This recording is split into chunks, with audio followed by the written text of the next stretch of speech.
the grace of by the grace of the game, the Holocaust, a basketball legacy, and an unprecedented American dream. And we have a really great event here tonight. We are joined by two very distinguished faculty members from leading schools of theology that are across the street from each other in Upper Manhattan.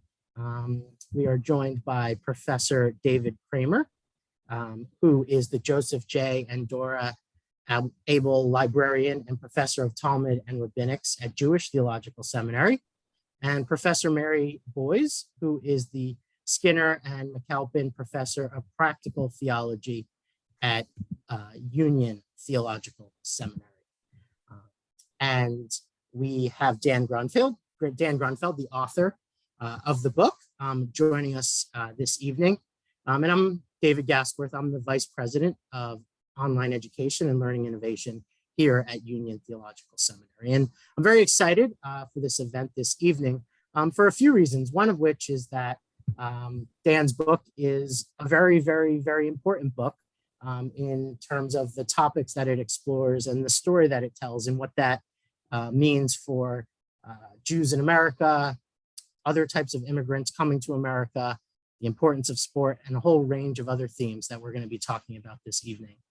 It's also an important event because we are bringing together two of the leading schools of theology to explore a very important book and a very important and significant story of how a family comes from the Holocaust to America and truly does go on to live what's a really unique American dream. And then finally, this is a very exciting event for me personally, as I've known Dan Grunfeld really my entire life. I think it was around age 1 or 2 when we actually met in Northern New Jersey, and I've known him since then. And I think anyone who's had a chance or an opportunity to read the book, or even just read any portion of the book, will come to appreciate many of the things that makes Dan a terrific person. And I think you'll see in the book the humility and the humor and the intelligence and the deep appreciation for family and faith that does come across in the book. But without further ado, I'm going to turn it over to Dan. In terms of the actual program this evening, Dan's going to provide a 5 or 10 minute introduction to the book. Professor Kraemer and Professor Boyes will then provide a set of questions that we've talked about ahead of time, and there'll be a conversation. But as any sorts of questions or thoughts come about from any of the attendees, please do enter them into the chat, and I will either ask them as we're having those initial conversations, or we'll provide plenty of time at the end for question and answer. So with that, I will hand it over to Professor Kraemer and Professor Boyes. Well, I think we're handing it over to the author first, right? Yeah, we will hand it over to Dan and then to you too. I'll take it. David, thank you. We've come a long way since nursery school, so I appreciate it. Mary and David, thank you so much for facilitating. Thanks for everyone for joining. As David said, we'd love this to be a conversation, so I know we'll answer some questions up here, but anyone who has anything, please enter it in the chat. I would love this to be collaborative. And again, thank you so much for spending some time and hearing about my family story. So we'd love to give you about a 5 or 10 minute overview of the story, right, which has been kind of memorialized in my book. I'll hold it up so folks can see it. It's called By the Grace of the Game. It came out 2 weeks ago. And as I'm speaking about the book, I think you'll get a sense why I titled it that, right? By the Grace of the Game. Basketball in my family was really heaven sent. So many people know my family's name in basketball because of my dad. So my dad's name is Ernie Grunfeld. He was an All-American high school basketball player from Queens, New York. He was an All-American college basketball player at the University of Tennessee. And he was a longtime NBA basketball player, including with the New York Knicks to end his career. And he was an NBA executive for about 30 years. So he's one of the longest tenured lead executives in NBA history. So I had a basketball career as well. I played collegiately at Stanford and had a successful 8-year pro career myself, but really my dad's name in the game is very prominent. So that part of it is well known. But what is less well known is that my dad is the only player in NBA history whose parents survived the Holocaust. And in fact, the research suggests he's the only player in the history of the 4 major American sports leagues whose parents survived the Holocaust. And so those are, of course, my grandparents. And everyone on this call will be happy to know that my grandmother, who's really the central figure of the book, she was saved twice during the Holocaust by legendary Swedish diplomat Raoul Wallenberg. She's 96 years old. She lives 25 minutes away from me and my wife in the Bay Area. She's still cooking us big feasts, still playing bridge 5 times a week. I tell people, you do want to eat my grandmother's cooking. You do not want to play cards against her. And that's the truth. She cooks amazing meals. She's a very competitive card player and very good. So really the story starts with her. You know, when she, by all accounts, had a happy, idyllic childhood on the border of Romania and Hungary and Transylvania. So she had 9 siblings. So there were 10 of them, 2 loving parents. She happened to be visiting an older sister in Budapest when the Nazis invaded. And so she had a chance to survive on the run. Her and her sister received a letter from my great-grandfather as soon as the Nazis invaded that said, "Come home immediately." And so they packed their bags and they got ready to go to the train station. The next day, they got another letter that said, "If you can, stay where you are." And that was the last communication my grandmother ever had with her grandfather, with her father, my great-grandfather. He was taken to Auschwitz along with the majority of the family, and he was never seen again. And his name was Solomon Samuel. I have a 2.5-year-old son at home, and his name is Solomon, named after my great-grandfather. My grandmother had a chance to survive in Budapest, and as I mentioned, she was saved twice by Raoul Wallenberg, who's regarded as one of the greatest heroes of the Holocaust. I go into great detail about those 2 times that she was saved in my book. It took her 40 years to learn about the second time Wallenberg saved her, and maybe we'll get into those details a little bit during the discussion. But my grandmother, when she got back from the war, learned that both of her parents and 5 of her siblings were killed.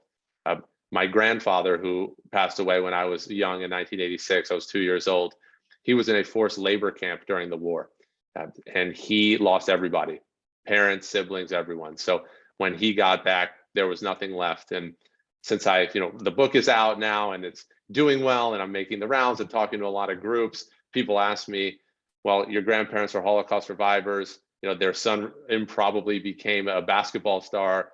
When did they meet? And I tell them the truth. My grandparents met the day my grandmother got back from surviving the Holocaust. She didn't have clothes. All she had was what was on her back, a thin cotton dress and a worn blue overcoat. And her brother, who had come back months prior, was already home. And he said to her, "We need to get you some new clothes. I made a friend in the labor camp. He opened up a store nearby that sells clothes. Let's go there." And it was then that she walked through my grandfather's doors. And they married, they had a family.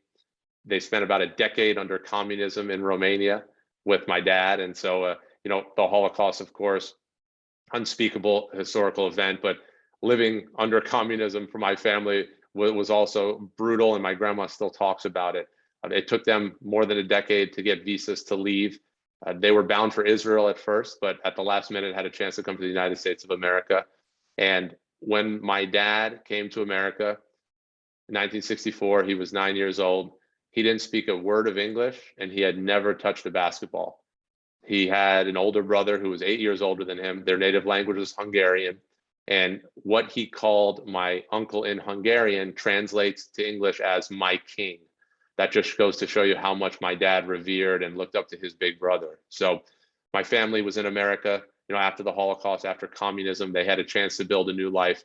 They were already living the American dream, right? They had freedom. They had, a chance to earn a living and to build a life. And my uncle was diagnosed with leukemia almost immediately upon arrival in the United States, and he passed away within a year. So this is a great tragedy in my family. My middle name is Leslie after him. His Hungarian name was Lutzi, but his English name was Leslie. And so you can kind of see in my family the tradition of passing names along in the generations. But of course, my grandparents being Holocaust survivors, being immigrants, having, to work and build a life in America, and then my dad being a new entrant in this country, not speaking English, just having lost his brother.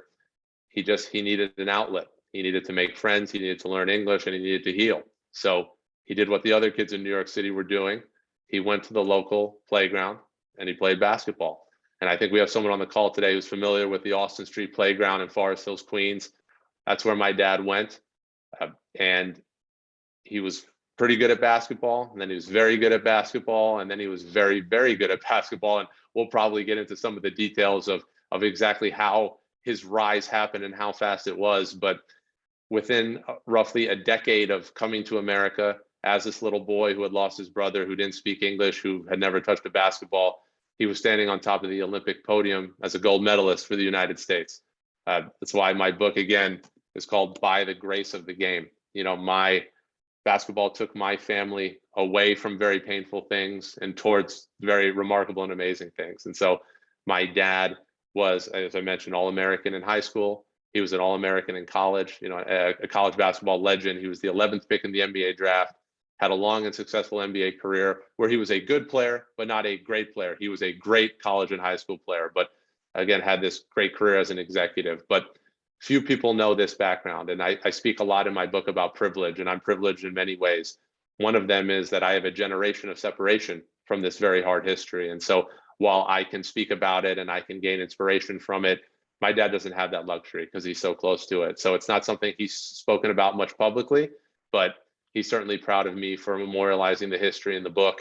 And I'm, of course, proud to do so. And just very grateful for the opportunity to share the story today. One thing I'll also mention about the book and about the family story is I also trace my history with basketball and how I walk it hand in hand with both my dad and my grandmother. And, you know, I played collegiately at Stanford. My grandma lives 25 minutes from campus to this day, and she did when I was there as an undergrad. She came to every home game I played. She dropped off my clean laundry on Sundays, picked up my dirty laundry, cleaned my room. Suffice it to say, she treated me very well. She would even clean my roommates' rooms, which I told her she didn't have to do, but she insisted. She would say, if she calls me Tatala and I call her Unyu, she would say, if my Tatala lives here, it has to be clean everywhere. I said, okay, you can clean their rooms too. So we have this really special bond as a family. Basketball, of course, is a huge part of that.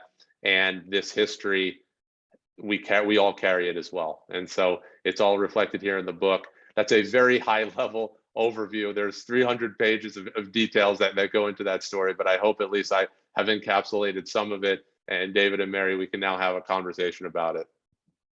All right. Thanks so much, Dan, for what was a pretty thorough yet concise overview of the book. And it's a very hot selling book, so I hope everyone will go out and buy it and actually read all the details. But to continue the conversation and build on some of those themes, Professor Kraemer and Professor Boyes have some questions that we prepared ahead of time, but then I know some questions have emerged as we've gone just this far this evening. So Professor Kraemer and Professor Boyes, if you want to start off with some questions for Dan and everyone joining us. Again, if we do have any thoughts or questions that come up as we're having these initial set of questions, please do type them in the chat. And then we will have some time at the end for any open questions that you might have. Okay, great. Mary, why don't you go ahead? So Dan, thank you for your book. Thank you. I want to ask you about your grandmother. She is an All-American. She was your greatest fan. Still is. Still is. And as you recount her remarkable life, there are so many episodes where she's in the midst of a terrifying event. In the time in Budapest when she's trying to evade the Nazis, and the poverty and the living conditions and being in the Budapest ghetto, returning to her village and finding nothing left except in the deep recesses of a drawer, a spoon that was the ladle for the milk. And then they have many adventures trying to get out of Romania. Probably I said adventures. Maybe you write about it as an adventure. I probably would say there were many crises as they tried to. Right. And then when they arrive in the United States in 1964, a year later, her firstborn son, your father's older brother, dies of leukemia. And I'm wondering what enabled her resilience. In the book, you talk about how she and her husband worked very, very long hours. As immigrants, they certainly needed the money, but that work was somehow a way of keeping busy so that they didn't fixate on the tragic loss of their son. But I'm wondering beyond that, as you sort of step back and reflect on your grandmother as a person, how do you explain her resilience? Yeah, I mean, thank you for asking about her first, because she is the central figure of the story. She is the most remarkable person I've ever met. You know, we have these conversations about nature versus nurture. And in her case, I think it's both. I think on the nurture side, you know, she just revered her father and he was her hero. And as I mentioned, my son is named after him. And by all accounts, he raised her and her siblings very well, with a lot of wisdom, with a lot of perspective. And so and a lot of love, I think, most importantly. And so she was just raised in a very loving, warm household with a lot of wisdom there. And so I think that helped shape her. But at the same time, there is something inside of her that I don't think you can teach. I just think it's so remarkable. And she's always shown this ability to persevere, like you said, to have hope, to have positivity, even when things are their darkest, to see the light and believe that there is light, you know. And so I've learned so much from her, and I write about it in the book, of course, how I applied some of her lessons to my basketball career, which of course pales in comparison to the challenges that she faced, although she's the first one to make space for your disappointments in your life and not compare them to hers, because thank God my disappointments could never compare to hers.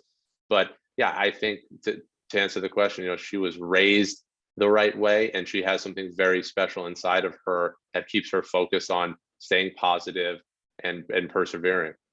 Did she ever talk about her disappointments? I mean, did she ever share with you some of the emotional freight that her life has had? Yeah, she has. You know, she's very open. And of course, I did a year and a half of research for the book, so I really double clicked on all of it. But even before then, you know, you find with Holocaust survivors, it's often a binary. Either they don't want to talk about it, or they really want to talk about it. And my grandmother's in the latter camp. She always says, if we don't tell these stories, no one else will. We have to remember them. We have to preserve them, not only for the memories of those that were lost, but so they never happen again. And not just to Jews, to anybody.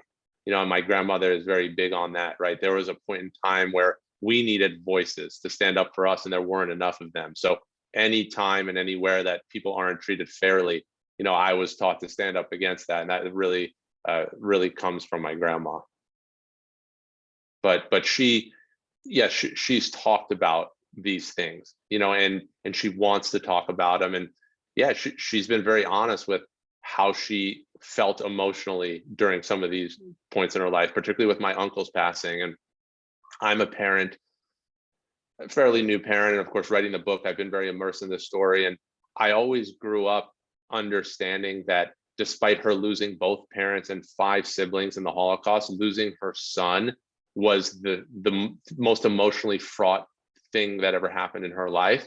And I'm a parent now, and you know, I understand that perspective more, you know, because that's a hole that can't be filled. Not to say that the other families she lost can be, but you know, she's been very honest with me about these hardships. And if you all would meet her, she's the most positive, amazing, warm person. She's the first to crack a joke and laugh. And you know, I always tell people, if she can overcome what she overcame, and if she could go through what she went through and be the person she is today, there's hope for us all.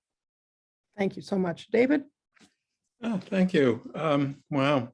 I mean, sounds like a remarkable person. So Dan, when we got together, all of us last week to begin prepping for this, you generously said, after we, you know, recounted to you the questions that we had thought of by that point, but please feel free to ask any question you want. And I promise, you know, nothing is out of bounds. So I'm going to ask you a question that I didn't think of then, because as I listened to your introduction, your description of your book, it occurred to me that there's something, I mean, there are many things that are very interesting, but one thing in particular I'm curious about your thoughts on. I'm sure you know, and many people know, that there's a stereotype about Jews in general and Jewish males in particular. And the stereotype is that Jews are not terribly likely to be athletes. It's not the aspiration of maleness that is inherited from the traditional Jewish world. Traditional Jewish world of recent centuries has seen men as scholars, and more particularly as scholars of the sacred text, the Talmud, and the like. And it was more than anything else, the Zionists who came along and said, you know, we've got to relate to the world in different ways. And so even with the imagination of a new kind of male model amongst Jews, come to this country, and I think many people could probably name several significant owners of sports teams in the big leagues, but probably would have a harder time naming the Jewish athletes. And actually what brought me to this question is listening to you, your own dad and you yourself not only aspired to this model, but succeeded in this model. And it's a very different kind of Jewish model of Jewish masculinity. So I'm wondering what you think about that. You know, I mean, has that ever crossed your mind, the conflict between the traditional model and this new model? How do you feel yourself in this story, your dad in this story? Go ahead. Yeah, sure. There's a lot there, of course. So let's talk about it. I mean, I'm of course aware of the stereotype. By the way, my grandfather was a world-ranked ping pong player and a semi-professional soccer player. He was a 6'3", big burly guy, and so I think we have a tradition in our family of athletics. And you know, I think that you kind of just follow the path that feels right to you. And again, I'll hold up my book and I'll repeat the title: By the Grace of the Game. The game of basketball just kind of came into my family's life, into my dad's life, and he was big and he was coordinated and he was nimble and all these things, but he didn't aspire to be anything. He just wanted to find something, and athletics happened to be the thing he found. I grew up so differently, and I write in the book, you know, if you're climbing a mountain, you know, for my dad, he just put one step in front of the other and didn't even know his destination, and he looked up one day and he was there.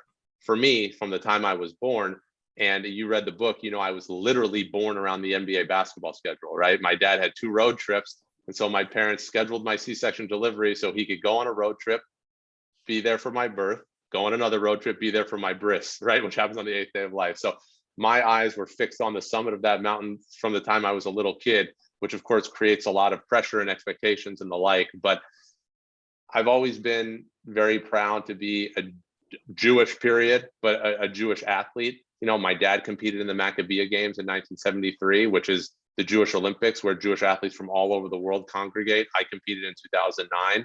I think it's a great point of pride for all of us. I'll actually tell you a little anecdote. When I was at Stanford as an undergrad, I was in a class and we were discussing stereotypes, and someone said, you know, just talk about if there was a Jewish man in this room, what would be some stereotypes? Which I found the whole conversation offensive, I'll say. But one of the first things people threw out was unathletic. And I made a comment. I said, you know, my dad is the 5th leading scorer in the history of the SEC, you know, and I'm a first team all conference player at Stanford.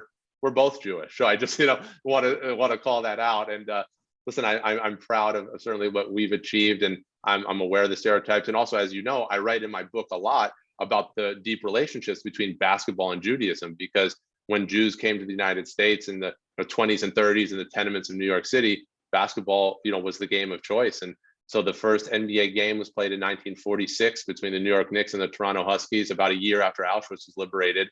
All 5 members of the Knicks starting 5 were Jewish.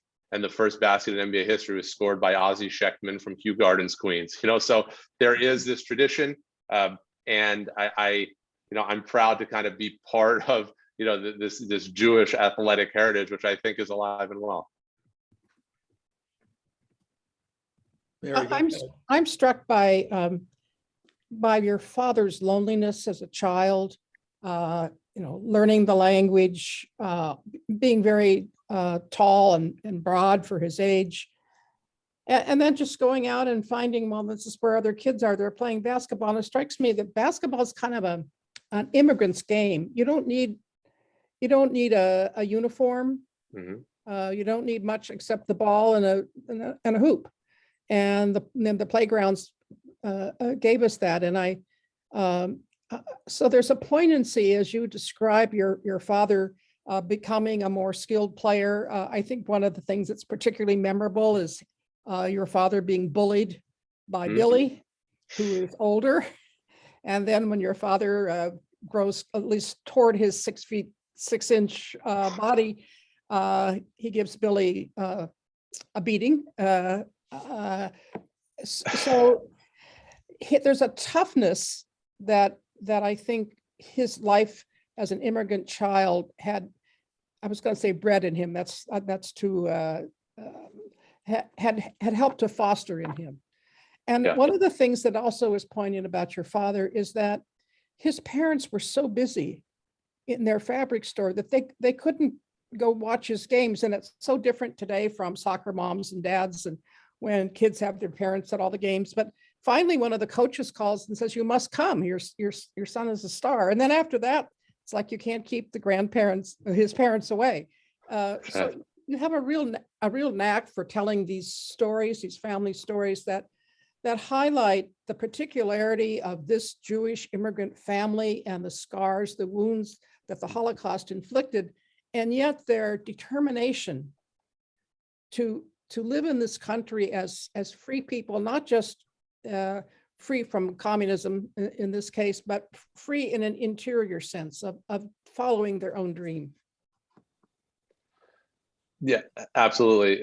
Thank you for that. And I'll address a couple of those points because I think they're all very important. You mentioned kind of toughness and my dad's upbringing and his background. So something that's been really cool about my book coming out, because again, people know my dad in sports, but they don't know this side of the story. And he came to America when he was 9 years old, just old enough not to have an accent. So if you've heard him speak, which maybe some people on this call have, he just sounds like a New Yorker, but of course his native language is Hungarian. And I still hear him and my grandmother talk Hungarian to this day.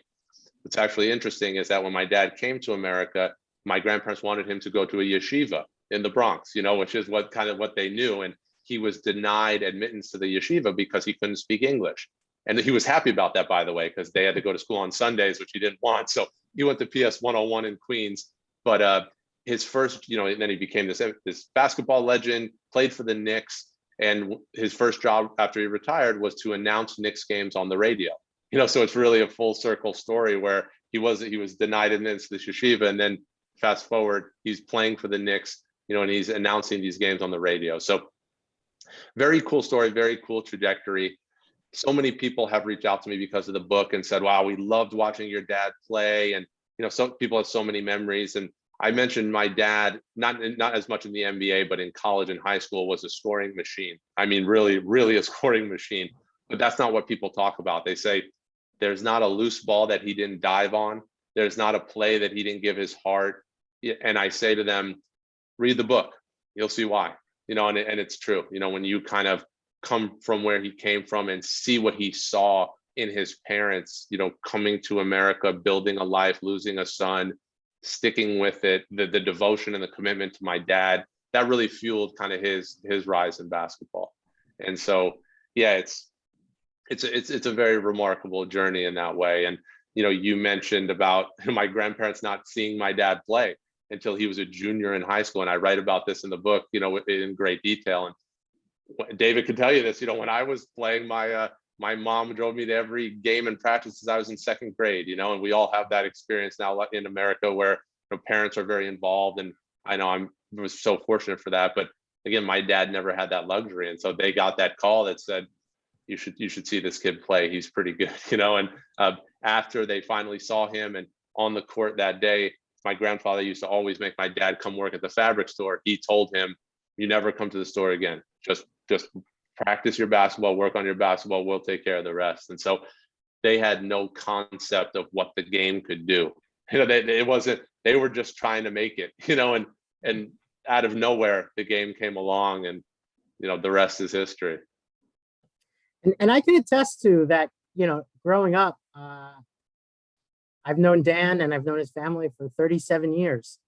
I had no idea. I knew none of this. I knew absolutely none of this. I have met his father many, many, many times, had no idea he was an immigrant or anything of that. And so what that says and kind of how that fits into the story is probably another interesting conversation that we could go on. But I actually do have a question in the chat that I wanted to jump in here. How do you think sports can play a similar role for new immigrant groups coming to this country? Have you in your basketball career ever had a teammate going through something akin to what your father's experience was as a first-generation American? Yeah, I think, sports is such a central part of our society. And just like what happened to my dad, right? It starts out social. You want to make friends, you want to fit in. For him, he wanted to learn the language, you want a sense of community. I think that's still core to who we are as people, to who we hope to be as a country. And so have I ever had any teammates? I mean, listen, I've definitely had people that I played with, particularly when I was playing professionally, who were maybe new to the game and even new to a country. And it was basketball that kind of gave them that structure. And, when I was in high school, even, we had, and I was one of those kids, by the way. I wasn't new to this country, but I had to move during high school where I had to leave all my friends behind, David being one of them, and I moved to Milwaukee, Wisconsin. And of course, I wasn't an immigrant from a new country, but when you're 15 years old and you're in a new city with new people, you feel very alone. And it was basketball that kind of enveloped me and, gave me my relationships and gave me that social structure. And so, and it's not just basketball, of course, that's the sport I happen to play, but soccer, baseball, football, whatever it is you do, I think that sports is core to the human experience, the American experience, and it can be such a tool to bring people together. One nonprofit organization that I'm involved with and passionate about is called Peace Players International, and they use basketball as a tool to build bridges in areas of conflict. And I volunteered for the program when I was playing in Israel. So going to practices in Jerusalem where young Israeli girls and young Palestinian girls are playing basketball with each other and learning how to cooperate, learning how to communicate, and learning about each other. I've seen that happen. And so time and time again here, in the States, that is happening. And I think the more it can happen, the better, because you saw what it did for my dad. And even if my dad didn't become a star, by the way, it gave him community and it gave him friends and it gave him purpose in life. That was enough. And so, yeah, I still think it's a tremendously valuable tool in society today, without a doubt.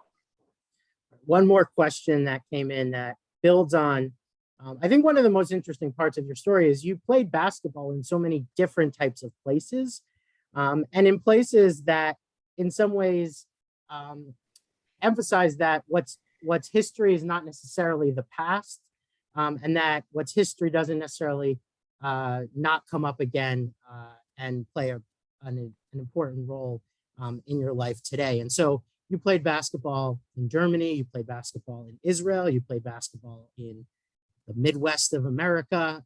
So in terms of thinking about how your Jewish identity, played a role in, your basketball, but also the way you felt as a Jewish person in these different places. I think there's a particular interest in, the juxtaposition of Germany and then Israel in your playing career. Yeah, without a doubt. So first, one thing I'll say is my dad finished his career with the New York Knicks and he wore number 18, right? Which in Judaism is a significant number. It represents high, right to life. And so that was kind of an ode to Judaism. So that's Judaism and basketball really colliding there with the Knicks. As I mentioned, my birth was planned around Judaism and basketball. In my professional career, which I ended in Israel, I played for the team in Jerusalem. So for my family, surviving the Holocaust, finding basketball, for my dad to wear number 18 for the Knicks, for me to have Jerusalem across my chest, of course, very significant. I write in the book that I'm likely the only professional basketball player to have to call his grandmother to ask permission to sign his first professional contract, which is exactly what happened. My agent told me, I have a great opportunity for you, and I was very excited. He said, it's in Germany. I said, okay, well, I need to call my grandma, and that's exactly what I did. And I called my grandma because, of course, understanding this history, and I thought she might not be okay with that. And I I told her about the situation, and I said, there's a problem. It's in Germany. And she said, what's the problem? And I told her I thought she might not be okay with that. And I'll never forget what she said in response. And she calls me Tatala. I call her Anyu. She said, Tatala, sons are not responsible for the sins of their fathers, which is, an amazing testament to her kind of perspective. She would never forgive that generation of Germans who did what they did. But she said, you can't blame this generation for that, because that's what people have done to Jews across history, blame Jews for things, and we're not going to do that to anyone else. And so she told me, you go to Germany, you enjoy, you play, you learn the world. And that's what I did. And I also write about this in the book, where my best friend on the team was a German national team player. And so by the end of the year, we got very close. I kind of confided in him what my family had been through during the war, but he confided in me what his family was doing during the war, because as I held my history, he held his.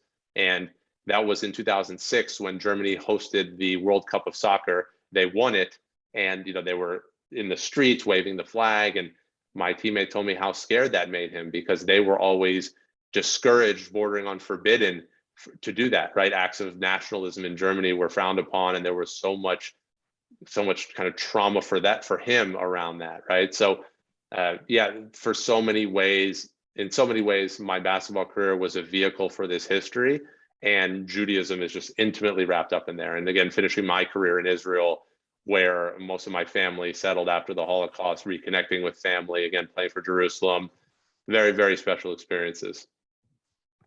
Oh, by the way, I also played for the Romanian national basketball team, which is interesting, right? Because my dad was born in Romania, came to the United States, won an Olympic gold medal for the United States of America.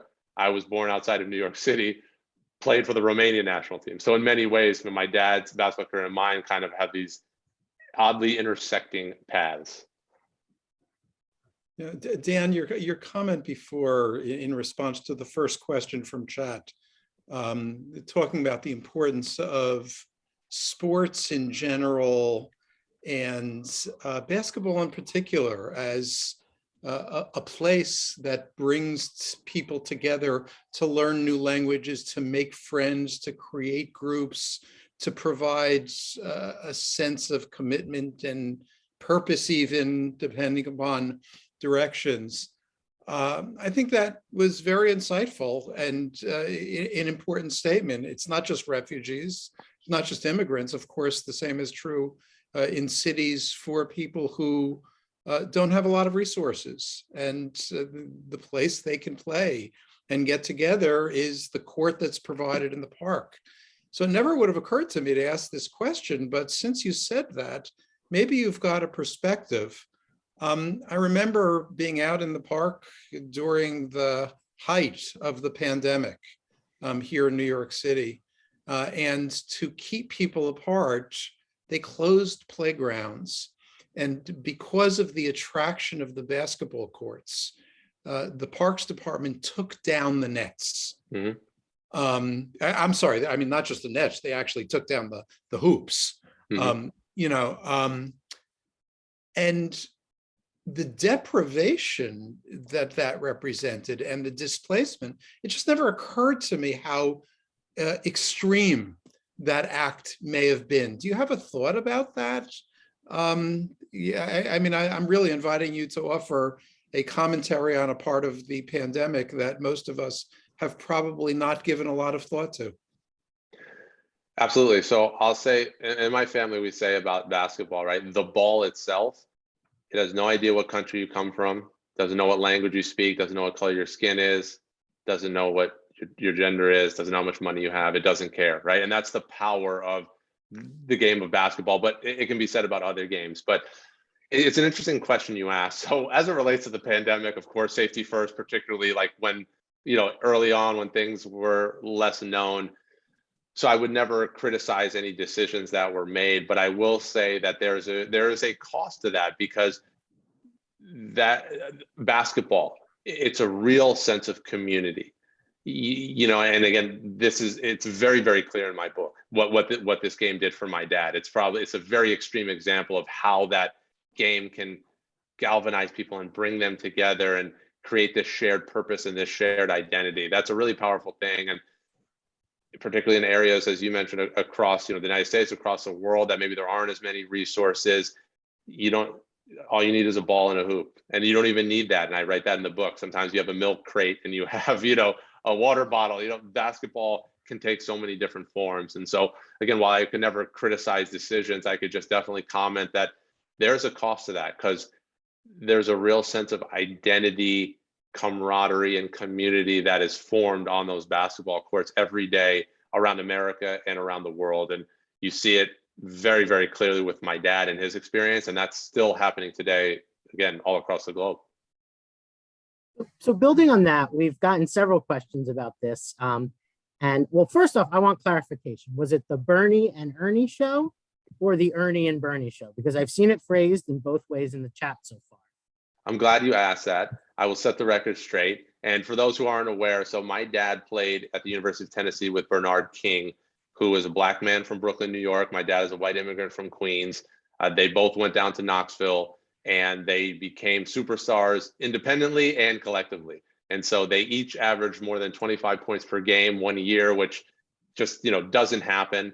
And they were on the cover of Sports Illustrated together. They were really a phenomenon. So to answer your question, in Knoxville, Tennessee, where it all started, they are called the Ernie and Bernie show. My dad is a year older than Bernard, and so that's what it's called. Bernard King is a great NBA player, which my dad wasn't. So he's much more prominent. So if you hear people who don't really know the origins, they of course will say Bernie and Ernie, because Bernard is, at this point, he's the show, right?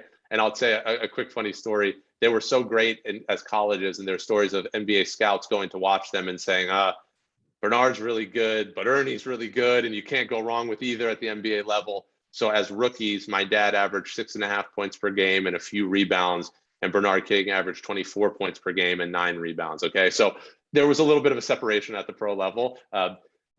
The correct usage is the Ernie and Bernie show. Thank you. So, I mean, and actually, I think that's part of the story, the fact that it was in Tennessee decades and decades ago.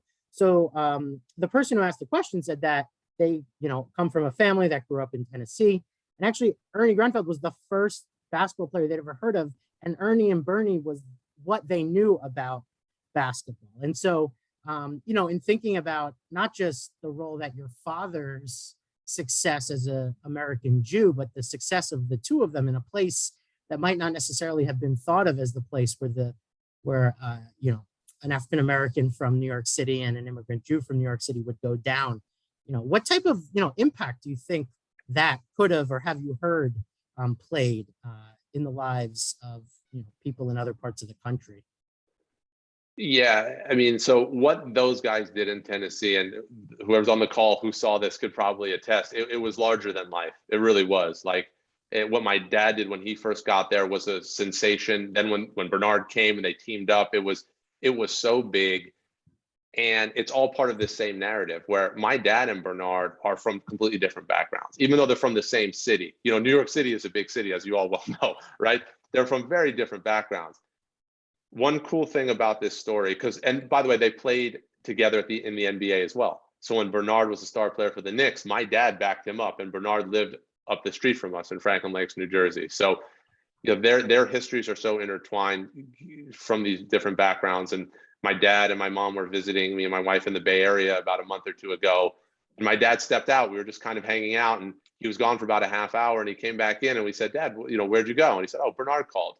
They'll talk every month. They're still dear friends, their history, what they went through. And it's just another testament to what basketball does, how basketball brings people together. And I think that it gives us all something to believe in, right? These two guys, they battle different things in their life. My dad with his background, Bernard had challenges as well, his home life and, where he came from. And basketball, set them free and gave them this great future. And so I just think it's a very hopeful story. And I think the fact that they had such different backgrounds, but they had so much in common, right? And that's really the heartening part of the whole story, and what basketball can show is, despite their vast differences, they had many more similarities. And so they were able to kind of, come together and do something that was was just outrageous. And, I grew up almost not everywhere I went, but a lot of places. Ernie and Bernie, my dad, it was almost hard to separate the two. And so it's a very powerful thing that they did, particularly down south. All right. Do we have any final questions, Professor Boyes or Professor Kraemer? Just a quick question. I'm wondering whether your grandmother does much speaking or has been speaking on the Holocaust. You write, I think, that you went to the Holocaust Memorial Museum in Washington, D.C. with her. I'm just wondering whether she has any ongoing ties with the museum. Right. So her tapes are with the Shoah Foundation. So she did, record her tapes. She doesn't travel around and speak. She has spoken.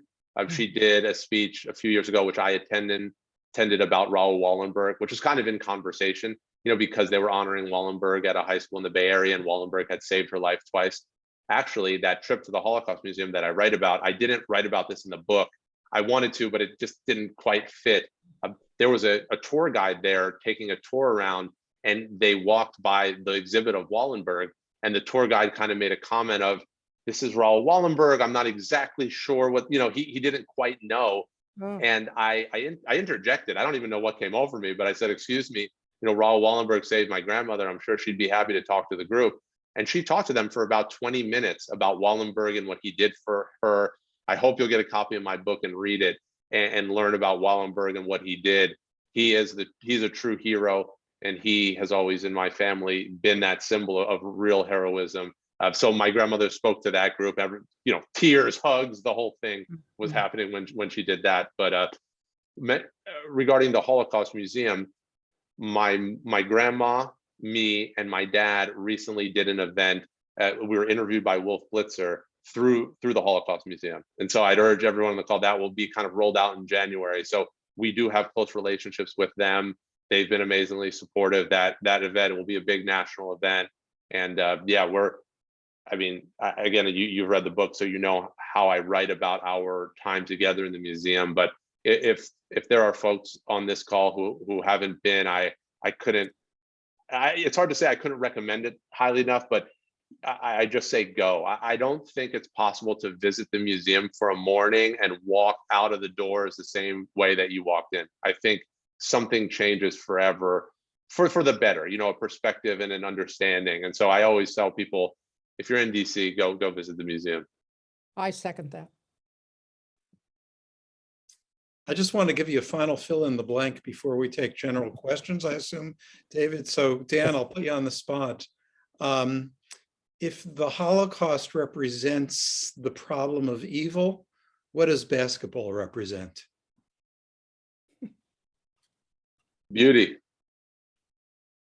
It really does. I mean, what I know it's just a fill in the blank, so it should be one word. So I gave you my one word, but just to expound upon it, it's true. I mean, and again, this is why I wrote the book, right? By the grace of the game, it's a beautiful thing what the game can do. It really is, for people, for families, for societies. I mean, there's so much power inside of that ball, and it's a beautiful thing. And there's nothing that's what's so great about sports, is the stories, right? It's great. We love the competition and the wins and the losses, but when you learn the stories, that's what's so amazing. And so that's what I love about it.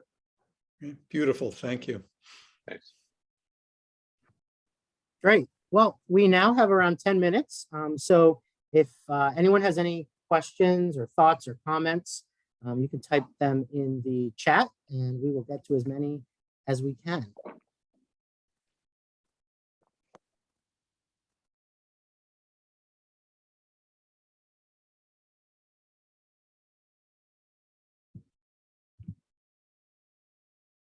All right, let's see what we have here.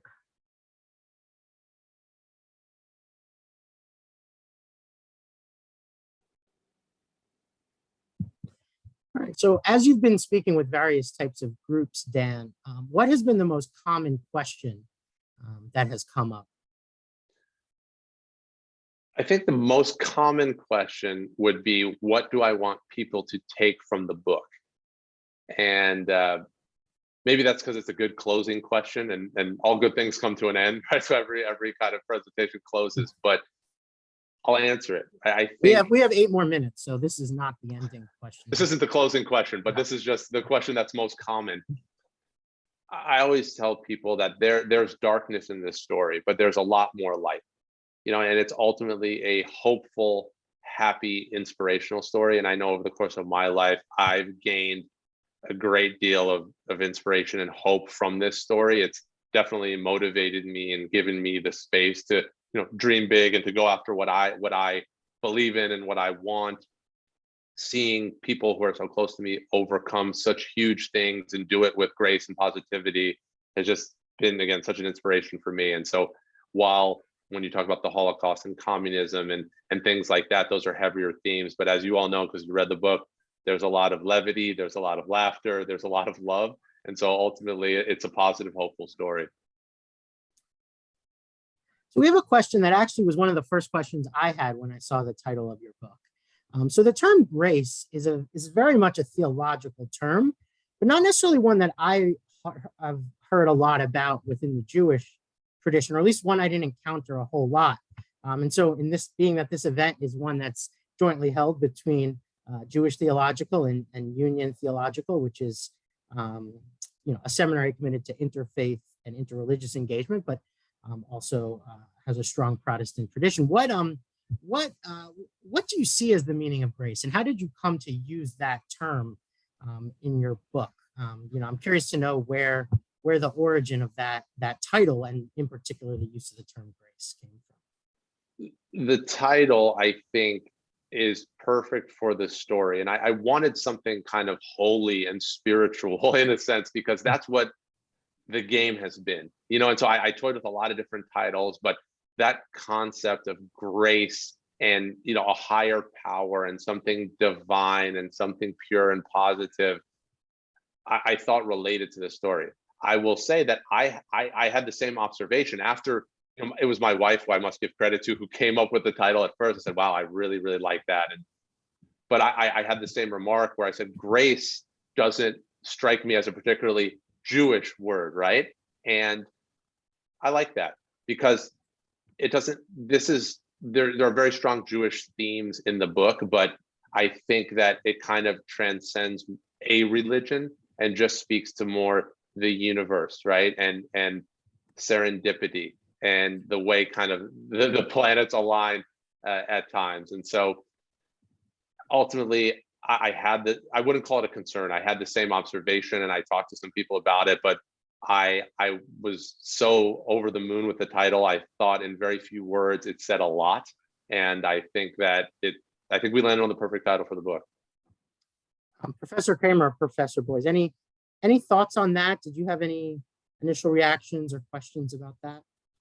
Well, certainly the term grace is very much sedimented in Christian theologies, and to give a very non-technical meaning of the term, to me, it means something like an experience of the graciousness of the divine. I also, maybe because I'm a sports fan, I also think of another meaning for grace, and that is the gracefulness of athleticism. And there's a way in watching, especially top-notch athletes play, it's such an experience of the graced human body. Yeah, I would just add, I think, Dan, that no problem with grace. It's a perfectly Jewish term if translated back to Hebrew. It's clear, actually, that translation and Christian use of grace or its equivalents is simply a translation of the Hebrew word chesed, which means divine love. And we better hope and assure, an expectation and hope for as much divine love in Jewish ways of thinking about the world and our relationship to the divine as in Christianity and elsewhere. We have 2 final questions, and I'm going to do them in a certain order because I definitely don't want to end with the first question. But the first question is specifically around the idea of anti-Semitism and whether or not that manifested itself during your career, your father's career. You talked about a situation while you were at Stanford in a class that certainly would be in that domain. But any other sort of more explicit, either anti-Semitism or what we might call more microaggressions or anything like that during your, or anything of your father's career? Not as much as it relates to basketball, but certainly as it relates to life. I microaggressions all the time, explicit acts of anti-Semitism. When I went to business school at Stanford after I retired from my pro career, our campus was desecrated with swastikas. And so I had to see that. I had to walk to class and see black swastikas spray painted and, on one of the most beautiful campuses in the world. David, very close to where we grew up in New Jersey. I read about this in the book. I was playing baseball, which is also kind of an odd thing, right? Because I was a basketball player. Somehow someone talked me into playing baseball, and there was a shed in our hometown, and that's where they kept the equipment. And I opened it up, and there was a big white swastika painted on the side of the door. And I was probably 10 years old. My heart stopped there. And my dad certainly, growing up under communism in Romania, felt it all the time. People ask him about the University of Tennessee, did he feel it down south? And he said he didn't. I mean, he was very beloved. He scored a lot of points. He was, he was riding a pretty cool wave back then. So he says, if it was going on, I was oblivious to it. But Bernard King did feel racism, and he has spoken a lot about it publicly, right? So, but for us, not as much anti-Semitism around basketball, but certainly in our lives as Jewish people, just existing in the world, I think all of us feel it in one way or another, and we certainly have. And then let's end on what I think will be an upbeat note, or at least an inspiring or thought-provoking one. So we have two questions actually about the photo behind you.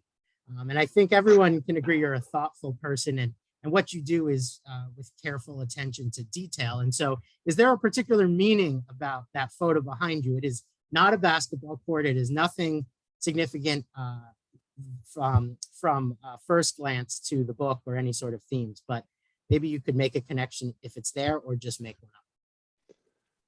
I'll have to make one up, but I could do it and it would probably be fun. But I'll save everyone my riffing. So Okay. I'm at my in-laws' house in Northern Virginia, and this spot here has the best lighting and is the most private because my 2.5-year-old son is going through his bath routine and night routine. So I have some, a little bit of decor here, but I think this is a photo that my father-in-law took. I think it's of some animals or something like that. But I'll tell you, I'll kind of flip the question a little bit, and because I do try to be thoughtful in my everyday life, and I wish I had optionality around where I could take my calls.